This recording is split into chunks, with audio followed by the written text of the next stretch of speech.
नमस्कार, बहुत स्वागत है आपका। आप देख रहे हैं ग्रांड ज्योतिष सीक्रेट। धनु राशि वालों, राहु और केतु का राशि परिवर्तन हो रहा है। राहु अभी तक मिथुन राशि में विराजमान थे, अब वृषभ राशि में आएंगे। और केतु देव आपके लग्न में विराजमान थे, अब यहाँ से निकलकर वृश्चिक राशि में जा रहे हैं। और वैदिक ज्योतिष की माने तो राहु एक क्रूर ग्रह है। राहु और केतु चूंकि यहाँ पर आपके लग्न में अभी तक बैठे थे, हालांकि राहु केतु छाया ग्रह हैं, अपना इनका कुछ नहीं होता, जिनके साथ बैठ जाते हैं उसी के अनुसार केतु फल देते हैं। अब जब राशि परिवर्तन करेंगे तब आप वृषभ राशि का जो राहु है वो आप धनु राशि वालों के जीवन पर क्या प्रभाव डालेंगे, आइए विस्तार से समझते हैं। देखिए धनु राशि वालों, जब राहु केतु का राशि परिवर्तन होगा तो जीवन में ढेर सारे बदलाव होंगे जिसकी आपने कल्पना भी नहीं की है, क्योंकि 23 सितंबर को राहु शुक्र की राशि वृषभ और केतु मंगल की राशि वृश्चिक में आएंगे।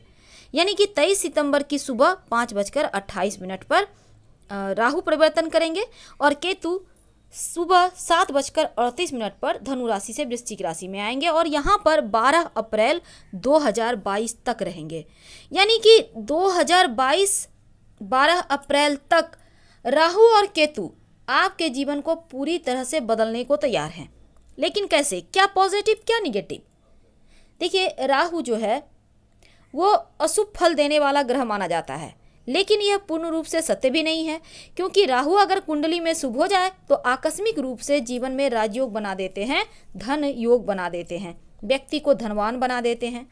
और ज्योतिष में केतु एक छाया ग्रह है, इसलिए छाया ग्रह कहा जाता है क्योंकि केतु का कोई वास्तविक आकार ही नहीं है। और केतु मोक्ष का, अध्यात्म का, वैराग्य का कारक है। यह एक रहस्यमयी ग्रह है। जब केतु किसी व्यक्ति की कुंडली में शुभ होता है तो उस व्यक्ति की कल्पना शक्ति को असीम कर देता है, लेकिन जब अशुभ हो जाए तो इंसान का सर्वनाश भी कर देता है। अब केतु ग्रह का भी राहु की तरह कोई स्वामी नहीं है, लेकिन धनु राशि में यह उच्च का और मिथुन राशि में नीच का होता है। अब जब वृश्चिक राशि में जाएंगे तब क्या होगा? तो धनु राशि वालों, सबसे पहली बात तो एक बात जान लें कि यहाँ पर देखिए राहु देव आपके छठे भाव में आ रहे हैं। अब राहु षष्ठम भाव में, जिसके कारण आपको मिले जुले हुए फल मिलेंगे, क्योंकि राहु 3 नक्षत्र में से होकर गुजरेगा। पहला है मृगशिरा नक्षत्र। जब शुरुआत में राहु मृगशिरा नक्षत्र में रहेंगे तब आपके शत्रु विरोधी आपका बाल भी बांका नहीं कर पाएंगे, आप सबसे आगे रहेंगे। और इसके साथ ही अगर आप विद्यार्थी हैं, किसी प्रतियोगिता परीक्षा की तैयारी कर रहे हैं, आप भाग ले रहे हैं, तो आप सोच रहे हैं प्रतियोगिता परीक्षा में बैठने के लिए, तो यकीन मानिए आपको सफलता मिलेगी। इस समय थोड़े से आपको अपने खर्चों में बढ़ोतरी हो सकती है, थोड़ा सा कंट्रोल कीजिए। हालांकि लंबी दूरी की यात्रा के योग भी बनाएंगे राहु। लेकिन जैसे ही मृगशिरा नक्षत्र से रोहिणी नक्षत्र में राहु आएंगे तब धन के मामलों में आपको इतनी मजबूती देंगे कि आप कर्ज की समस्या से अगर परेशान थे तो कर्ज उतर जाएंगे।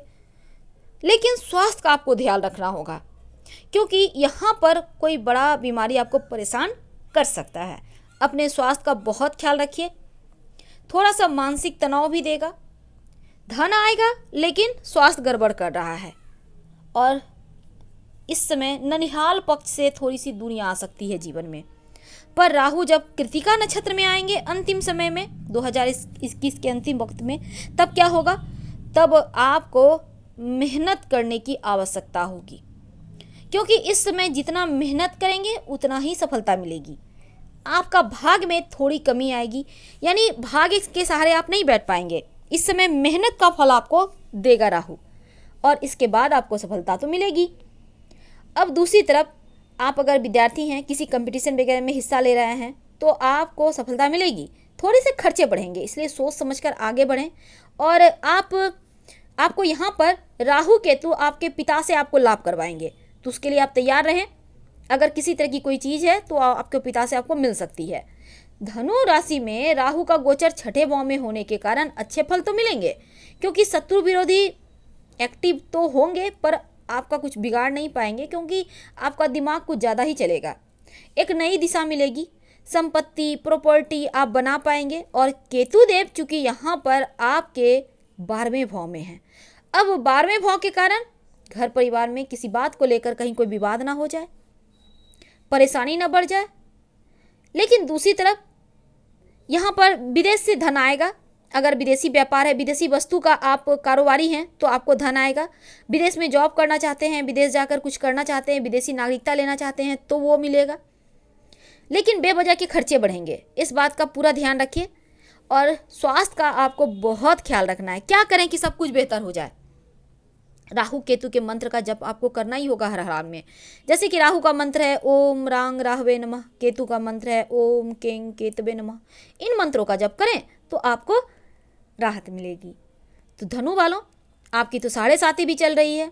अब 7.5 और छाती पर तो अभी तक आपने बहुत कष्ट किए, अब आपके अंतिम ढैया है। और अंतिम ढैया में राहु केतु आपको लाभ दे रहे हैं, आकस्मिक लाभ देंगे। बाहर जाना, विदेश जाना, लंबी दूरी की यात्राएं करना जैसे चीज़ें होंगे। अगर आप अविवाहित हैं तो आपका विवाह भी करवाएंगे। अगर कोई पुरानी लड़ाई झगड़े जैसी चीज़ें चल रही थी वो भी समाप्त होंगे। और यहाँ तक कि संतान के लिए प्रयासरत हैं तो आप डॉक्टर के संपर्क में रहें, क्योंकि खुशखबरी भी आपको बहुत सारे ग्रह मिलकर देने वाले हैं कि अभी वर्तमान में भी समय बहुत अच्छा चल रहा है। लेकिन धनु वालों, एक बात याद रखिएगा, 6ठे भाव में बैठकर राहु शत्रु स्थान पर बैठे हुए हैं। अब 6ठे भाव में आपके जीवन में अनुकूल परिणाम की संभावनाएं बढ़ेंगी, लेकिन थोड़े से संभल के भी रहना होगा। वृषभ राशि में राहु जो है शत्रुओं पर विजय प्राप्त करने की शक्ति देगा, लेकिन आपको अपने कार्यस्थल पर ज़्यादा सावधानी रखनी पड़ेगी, क्योंकि हो सकता है आप किसी षड्यंत्र के शिकार हो जाए। इसलिए हमने कहा थोड़े से सावधान भी रहना होगा आपको। बहुत सारे लोग हैं जो आपसे जलते हैं, आपके टैलेंट से जलते हैं, आपके बात करने के तरीके से जलते हैं, आपकी पर्सनैलिटी से जलते हैं। तो उन लोगों के शिकार आप हो सकते हैं। तो सोच समझकर भावनाओं में ना बहें। अगर लव रिलेशनशिप या फिर वैवाहिक जीवन की बात करें, थोड़ा तनाव बढ़ाएगा, क्योंकि आपकी वाणी में कठोरता रहेगी। आप परिश्रम कीजिए, तभी आपको फल मिलेगा। और इस समय खासकर आपके जो दोस्त हैं, आपके जो अपने हैं, जो करीबी हैं, उनसे सावधान रहें और धैर्य के साथ आप आगे बढ़ते जाएं। राहु आपको थोड़ा सा धैर्य रखने की सलाह भी देता है। क्या करें कि सब कुछ बेहतर हो जाए? राहु केतु का परिवर्तन का ये फल आपको बेहतर मिले, तो एक तो राहु केतु का मंत्र जप करना है। दूसरा, ज़्यादा कष्ट अगर आपको लगे जीवन में है तो नमः शिवाय का जप करें, शिवलिंग पर 1 लोटा जल अर्पित करें। और केतु के लिए चूंकि वैवाहिक जीवन में थोड़ी परेशानी है, तो रोज भगवान सूर्य को 1 लोटा जल में 1 चुटकी हल्दी डालकर अर्पित करें और अपने माथे पर हल्दी का तिलक लगाएं तो राहत मिलेगी।